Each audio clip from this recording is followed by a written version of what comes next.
علیکم دوستو، آج نئے سچے واقعے کے ساتھ میں حاضر ہوا ہوں۔ مکہ معظمہ میں ایک ولید نامی کافر رہا کرتا تھا۔ اس کا ایک سونے کا بت تھا جس کی وہ پوجا کیا کرتا تھا۔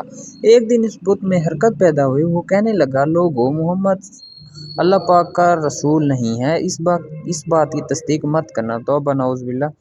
ولید بڑا خوش ہوا اور باہر نکل کر اپنے دوستوں سے کہنے لگا، مبارک ہو، آج میرا معبود بولا ہے اور صاف صاف اس نے کہا کہ محمد اللہ کا رسول نہیں ہے۔ یہ سن کر لوگ اس کے گھر آئے اور دیکھا کہ واقعی اس کا بت یہ جملے دہرا رہا ہے۔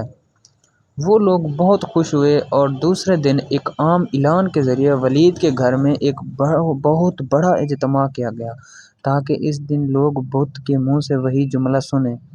اس بڑے اجتماع میں ان لوگوں نے حضور صلی اللہ علیہ وآلہ وسلم کو بھی دعوت دی تاکہ حضرت محمد صلی اللہ علیہ وآلہ وسلم خود تشریف لا کر بت کے منہ سے وہی جملے سنیں۔ چنانچہ حضور صلی اللہ علیہ وآلہ وسلم بھی تشریف لائے۔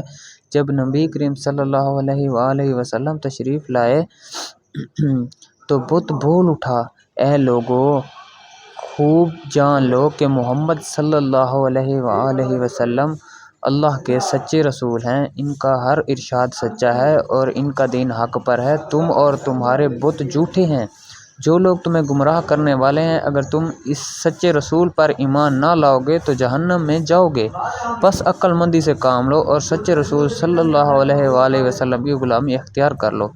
بت کی یہ باتیں سن کر ولید بڑا گھبرایا اور اپنے معبود کو پکڑ کر زمین پر دے مارا اور اس کے ٹکڑے ٹکڑے کر دیے۔ حضور صلی اللہ علیہ وآلہ وسلم فاتحانہ طور پر واپس ہوئے تو راستے میں ایک گھوڑا سوار جو سبز پوش تھا حضور صلی اللہ علیہ وسلم سے ملا۔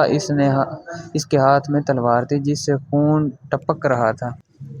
حضور صلی اللہ علیہ وآلہ وسلم نے فرمایا، تم کون ہو؟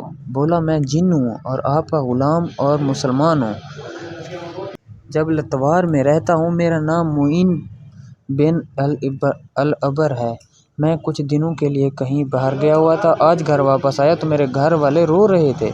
میں نے وجہ پوچھی تو معلوم ہوا کہ کافر جن جس کا نام مصفر تھا وہ مکہ میں آ کر ولید کے بت میں گھس کر حضور صلی اللہ علیہ وسلم کے خلاف فضول گوئی کر گیا ہے اور آج پھر یہی بکواس دوبارہ بت میں گھس کر کرنے والا تھا۔ اس سے پہلے وہ آپ کے متعلق بکواس کرتا، یا رسول اللہ صلی اللہ علیہ وآلہ وسلم، مجھے سخت غصہ آیا۔ میں تلوار لے کر اس کے پیچھے دوڑا اور اسے راستے میں قتل کر دیا۔ پھر میں خود ولید کے بت میں گھس گیا اور اب جو کچھ کہا میں نے حضرت محمد حضور صلی اللہ علیہ وسلم نے یہ قصہ سنا تو بڑی خوشی کا اظہار کیا اور اپنے اس جن غلام کے لیے دعا فرمائی۔ یہ واقعہ ہے بحوالہ کتاب جامع المعجزات۔